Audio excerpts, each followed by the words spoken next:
Саламатсыңарбы урматтуу студенттер? Биз архитектуралык курулуш технологиясы деген сабактан лекциябызды баштайлы.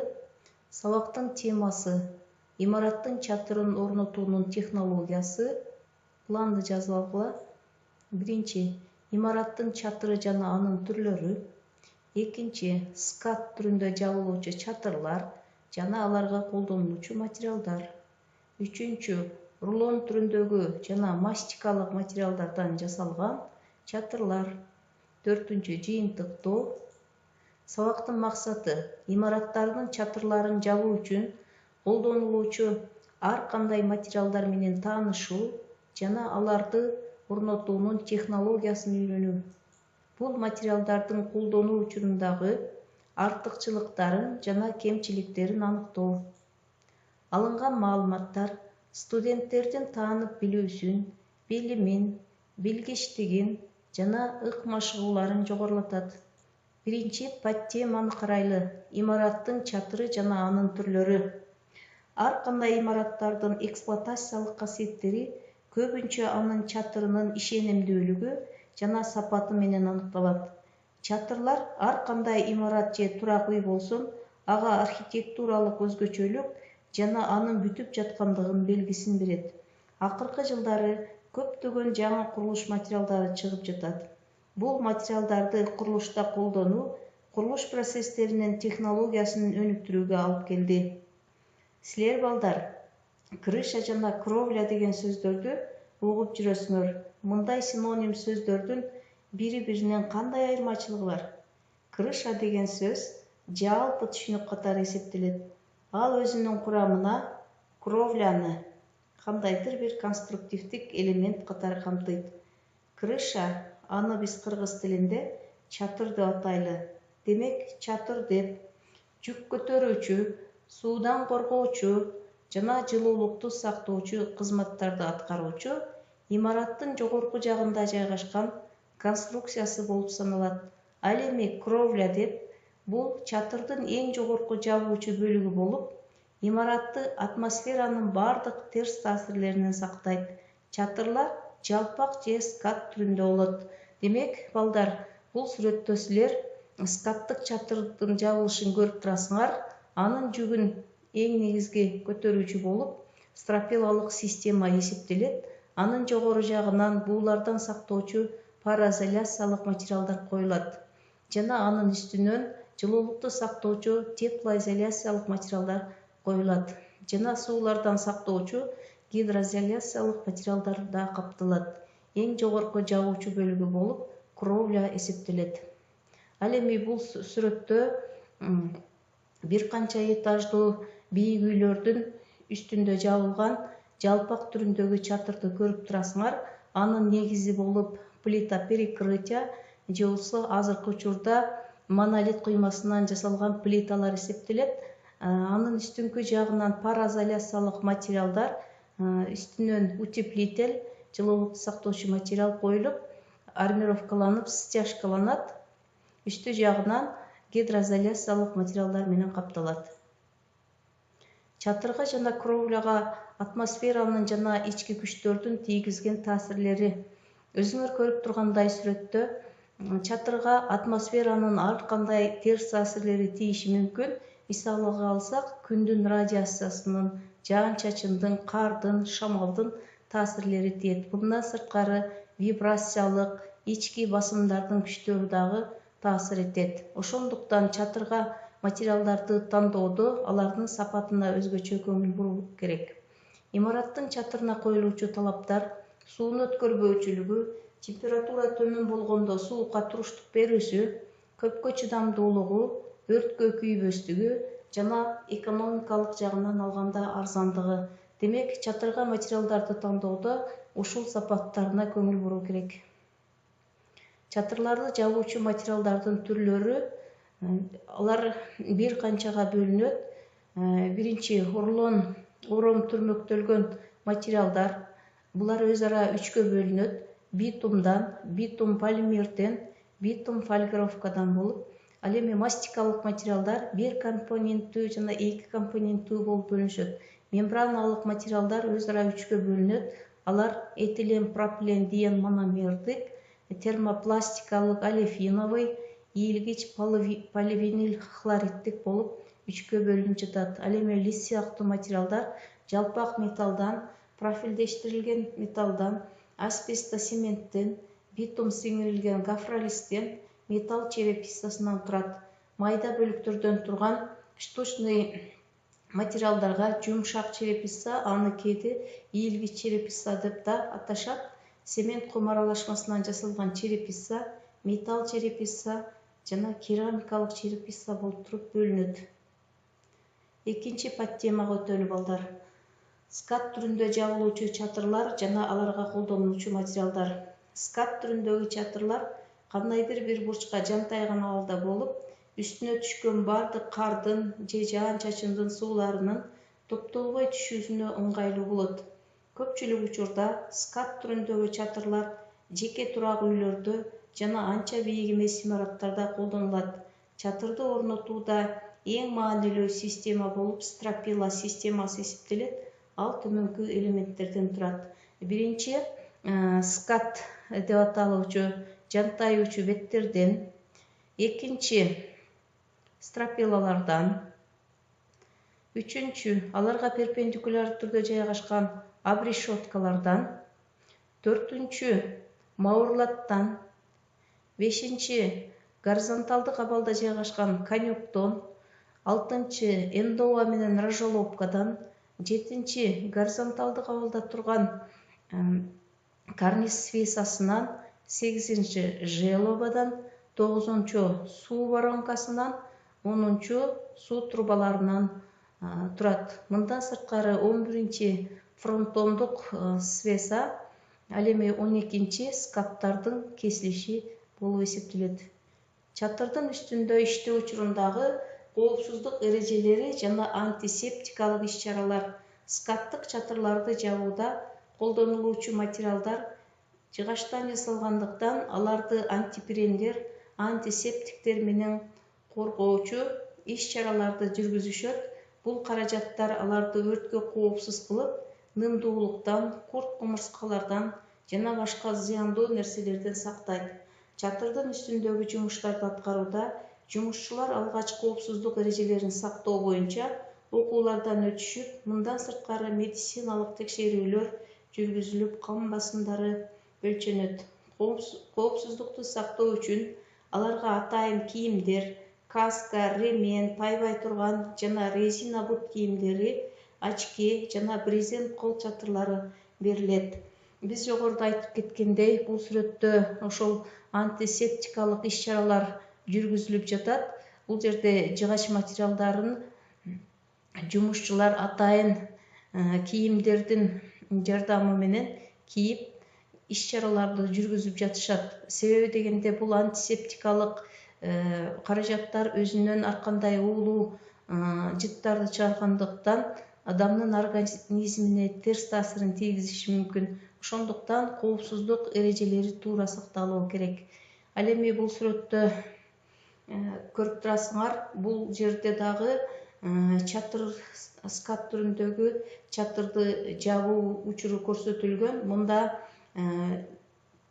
чатырды жабуучу жумушчулар булар атайын каска, ремен, атайын кийимдер менен камсыз болгон. Демек, бул жерде коопсуздук эрежелери сакталып, жумуш аткарылып жатат.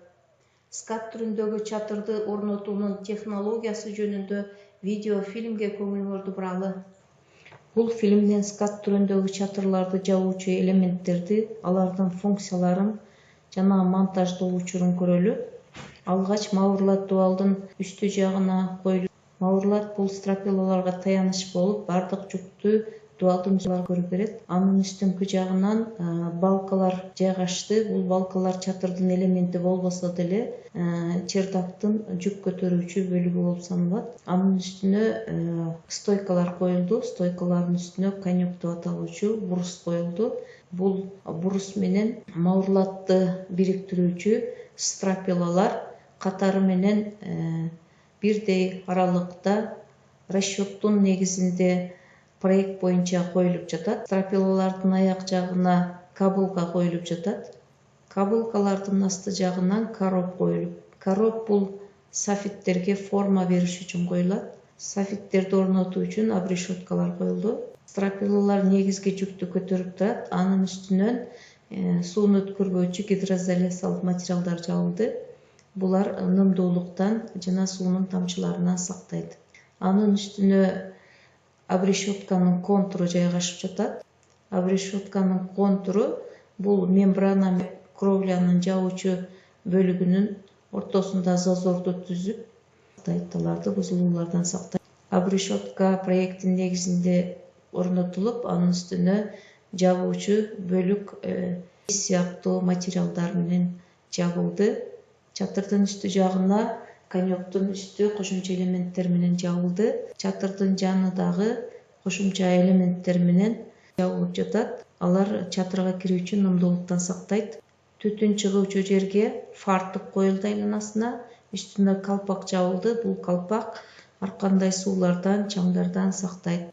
Софиттер орнотулду. Бул софиттер чердакка кирүүчү бардык курт кумурскалардан жана зыяндуу нерселерден сактайт. Суулар түшүүчү желобалар орнотулуп, водосток системасы орнотулду. Чатыр жабылып бүттү.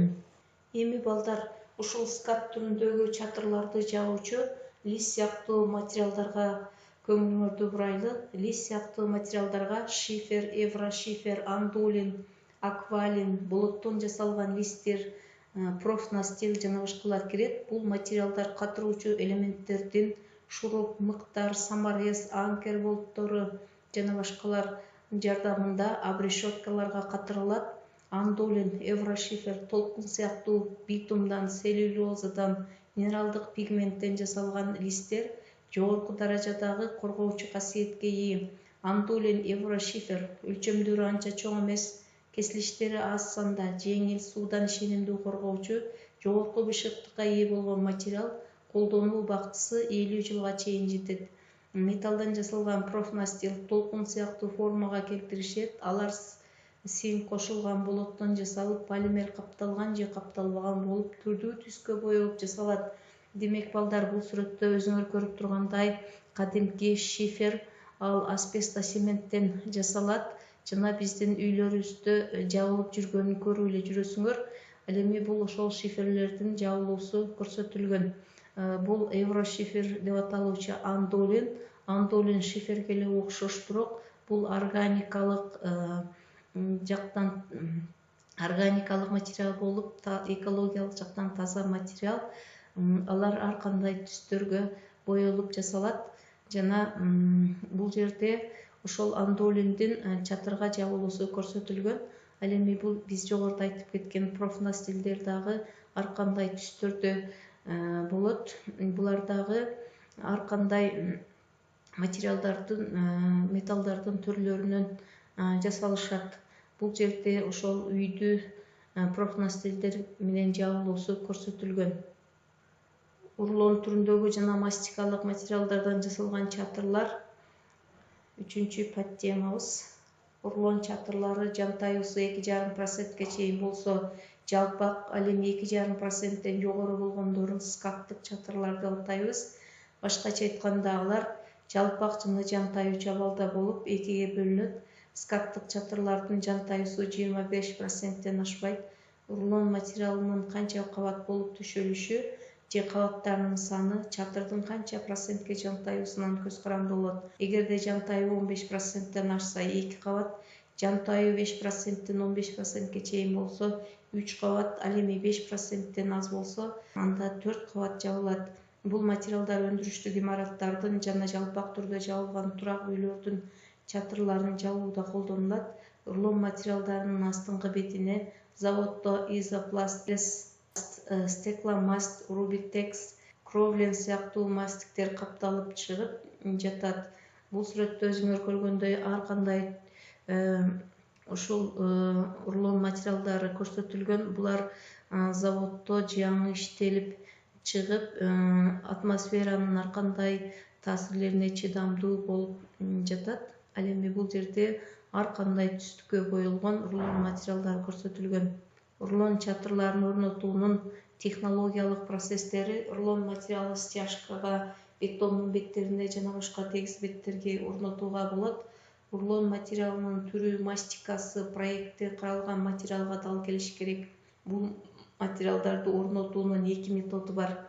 Күйүүчү отун колдонулбай турган муздак метод, грунтовкаланган негизине жана рулон материалына эрите турган зат, мисалы white spirit, керосин сыйпап мастиканы эритип алышат. Материалды төшөп, негизине тегиздеп басышат. Мастиканы эритүүчү зат менен эритүүдөн 12 саат өткөндөн кийин материалды атайын механизмдер менен басып жабыштырышат. Күйүүчү отун колдонулган метод мастикалык бетти 140-160 градус Цельсияга чейин ысытып, мисалы инфракызыл нурлар газ менен эритишет. Эриген мастиканын бөлүгүнө карап, рулон материалын жазып, астындагы негизине кысып жабыштырышат. Жумуш цикл боюнча жүрөт.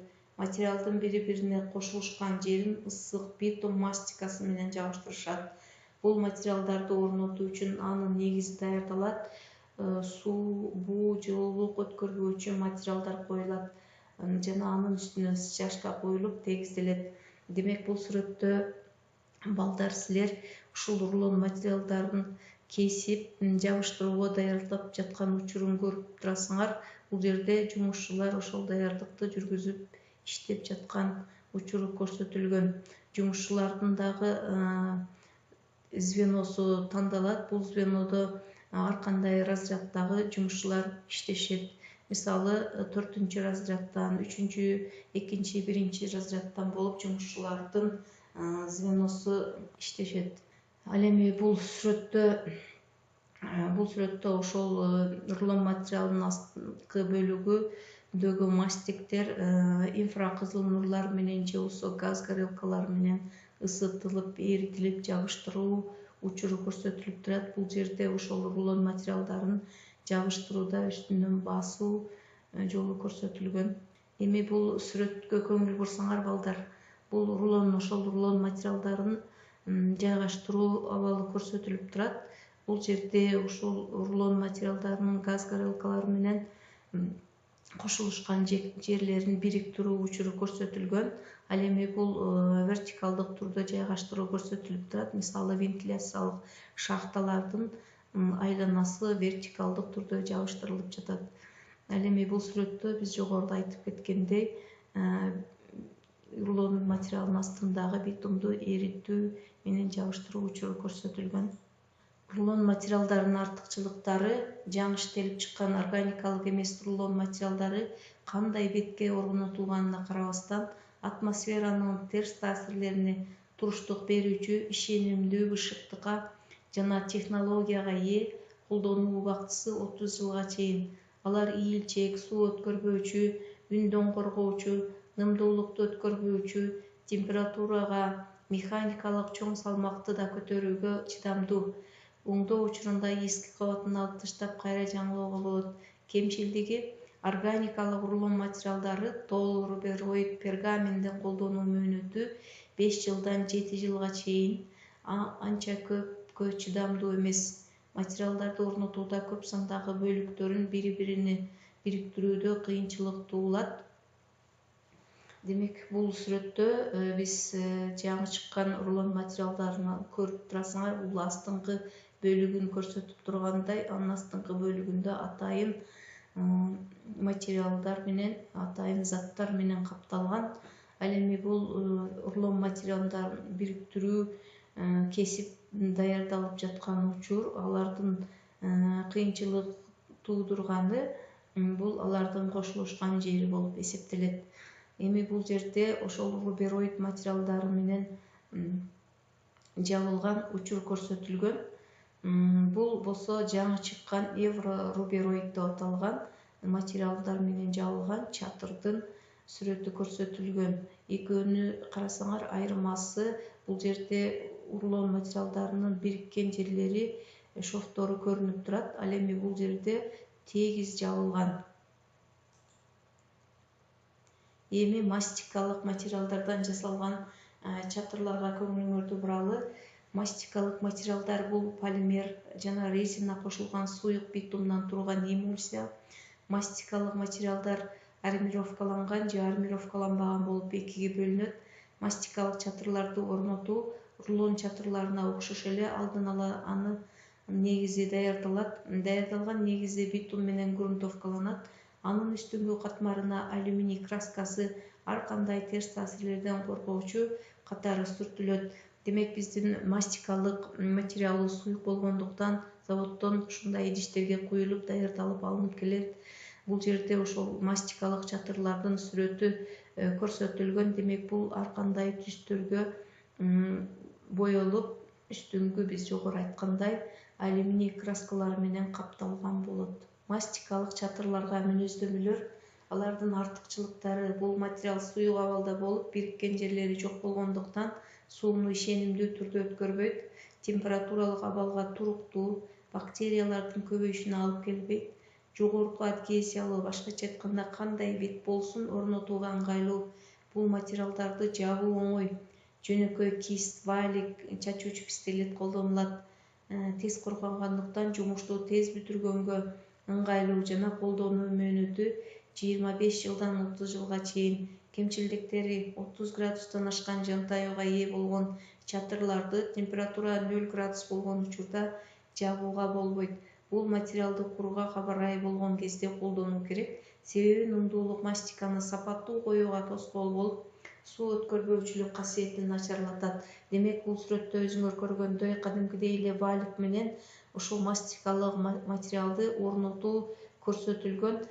Бул алгач биринчи слою, биринчи кабаты орнотулуп кургагандан кийин экинчи кабатын, андан кийин үчүнчү кабатын кылып туруп бир нече кабаттарын орнотууга болот. Рулон материалдарынан айырмаланып, булар мастикалык материалдардын бириккен шовтору жок болгондуктан суудан жакшы коргоочу материал болуп эсептелишет. Демек бул жерде ошол мастикалык материалдарды пистолеттер аркылуу чачуу учуру көрсөтүлгөн. Жыйынтыктоо: демек биз силер менен турак үйлөрдүн жана коомдук имараттардын чатырларын жабуунун технологиясын жана жабуучу материалдардын бир канча түрлөрү менен тааныштык. Алардын артыкчылыктары жана кемчилдиктери тууралуу жана колдонууда канча жыл кызмат кылуусу жөнүндө айтып кеттик. Келечекте иштеп жаткан учуруңарда, ар кандай максаттагы имараттарды долбоорлоо жумуштарыңарда бул маалыматтар силерге жардам берет деген ойдомун. Биз айтпай кеткен башка дагы чатырга жабуучу материалдар жана аларды колдонуунун технологиясы жөнүндө өзүңөр өздүк ишиңерди окуп жазып жөнөткүлө. Эми теманы бышыктоо үчүн силерге төмөнкүдөй суроолорду берели. Силер бул суроолорго жоопторду таап, кайтарым байланыш үчүн WhatsApp, AVN аркылуу же кийинки сабакка даярданып айтып берсеңер болот. Бышыктоо үчүн суроолор: биринчи, чатыр менен кровлянын кандай айырмасы бар? Экинчи, чатырлардын кандай түрлөрү бар? Үчүнчү, скаттык чатырлар кандай элементтерден турат? Төртүнчү, чатырларды жабуу үчүн кандай жаңы материалдарды билесиңер? Бешинчи, чатырларды жабууда техника коопсуздугу жөнүндө эмнелерди билесиңер? Балдар, ушуну менен сабагыбыз аяктады. Көңүл бурганыңарга рахмат.